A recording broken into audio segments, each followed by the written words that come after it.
Continue our reading in Ereth's Birthday by Avi. Today is Chapter 7, Ereth Makes a Promise.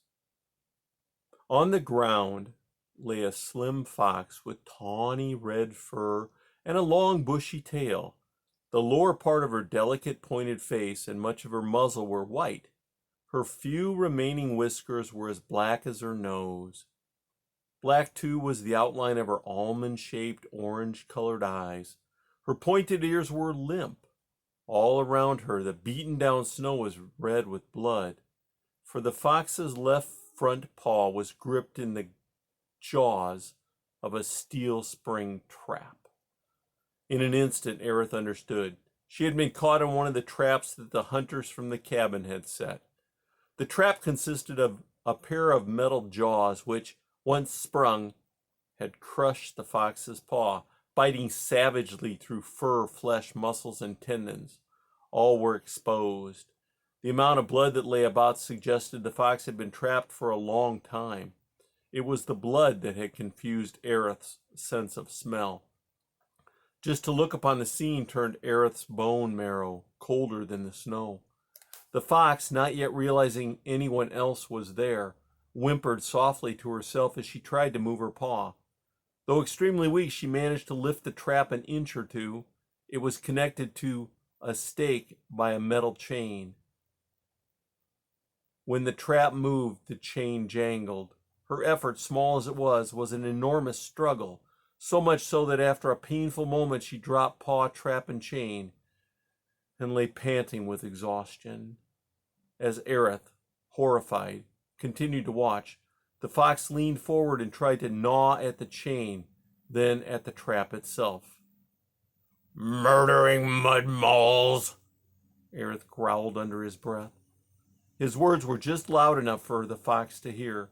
Slowly she turned her head. Her nose was dry, caked with blood. Her whiskers were bent and broken. Her eyes were so glazed over with pain and tears, Ereth was not certain she grasped that he was there. Can I do anything?" he managed to say. The fox cocked her head slightly, taking in the words as if they came from a distant place. This time Ereth was sure she saw him. "I'm caught," she said in a weak voice. "Please help me." Ereth, fighting waves of nausea, drew closer. The smell of blood, the sight of the fox's mangled paw were making him feeble. "I'm awful sorry," he whispered.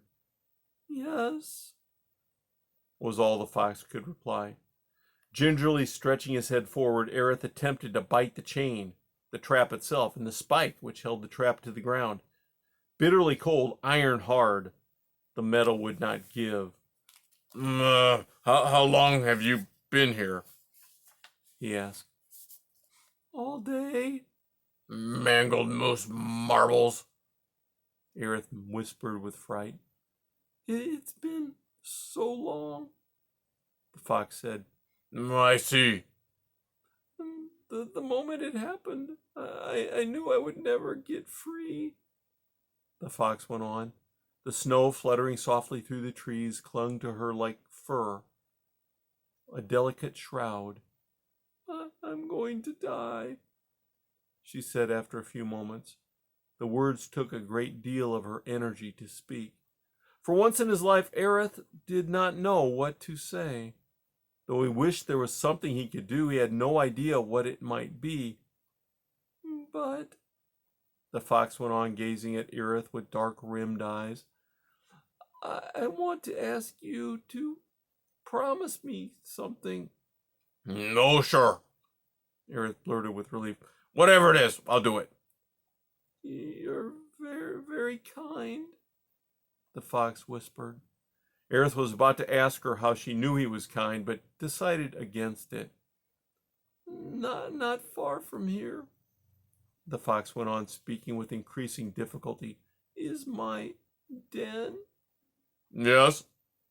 "In the den are my 3 kits. They're only a few months old." "3 kits?" Ereth echoed, not grasping what the fox was leading to. 2 sons, 1 daughter. The fox replied. They don't know what's happened to me. I went out in search of some fresh food for them when I stepped on this trap and got caught. Salivating skunk spots, Ereth whispered. In spite of himself, he looked anxiously about in search of other traps. How many of those had the humans said they set?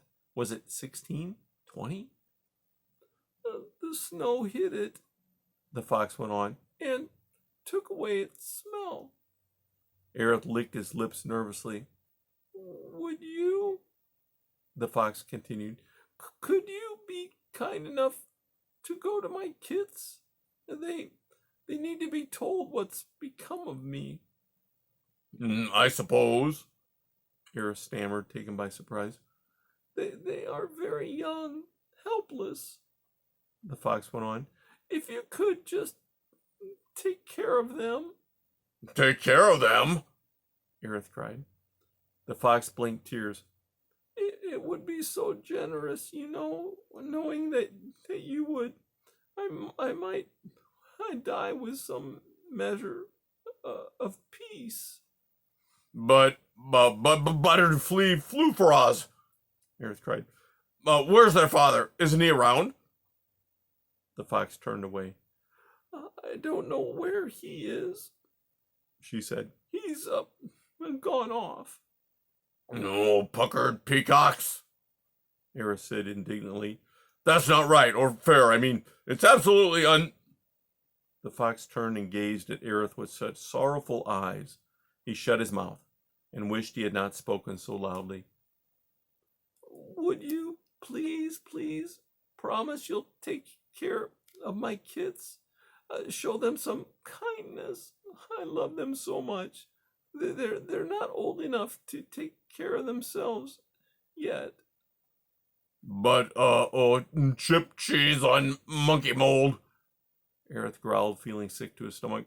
I suppose I could for a bit, but only for a bit, he added hastily. Thank you, the fox said. They will be so appreciative, and so will I. You are a saint to do so. The fox's eyes were closed now. Her breathing had become more difficult. Zippered horse zits. Ereth swore as he realized the fox was doing worse and worse. My den is about, the fox said, paying no mind to Ereth, a mile from here due east in a low bluff behind a pile of boulders, just behind a big blue rock. Blue? A little bit. The fox was fading rapidly. Low bluff, due east, blue rock, Ereth repeated. Thank you, the fox murmured. Thank you so very much. I'll do it, Ereth sputtered. But only for a short time, you'll understand. Only until their father gets back. I mean, I've no intention, none whatsoever, of taking the place of real parents who have the responsibility to... Ereth stopped speaking. It was obvious even to him that the fox had died. For a long while, Ereth stared at the dead fox. Twice he swallowed hard and sniffed deeply. The smell of death filled the air. It frightened him deeply. Jellied walrus warts, he mumbled as he hastened away from the scene. For a while, he went on silently, only to suddenly halt, lift his head, and bellow, Dying! It's such a stupid way to live. It makes no sense at all. Taken aback by his own outburst, Ereth gave himself a hard, rattling shake. It has nothing to do with me. Nothing, he added savagely. I'm going to live forever. He gazed up at the sky. It had stopped snowing. In the darkness, a dull moon revealed rapidly moving shreds of clouds. It made the sky look like a torn flag. Stars began to appear, cold and distant. Waste of time, stars, Ereth complained. He went on, only to stumble into a ditch and sink up to his neck in snow. Oh, suffocating snow, he screamed with fury. Why does it have to be so cold and wet? With a furious snort, He hauled himself up and shuddered violently. Grudgingly, painfully, he recalled his promise to the fox that he would help her 3 kits. His heart sank. He groaned. Oh, why did I ever say I would do it? He reproached himself. I didn't mean it. I only said it to make her feel better. Fact is, I should have ignored her cries. I'm old enough to know better. Help someone, and all you do is get into trouble. Always. I don't even like to be my own friend, but then I befriended Poppy and accepted her husband. Then I was nice to their children. I should have kept to myself. Better to be alone. To stay alone. Helping others. He snarled viciously. Being good, it's all broccoli, bunk, and tick toffee.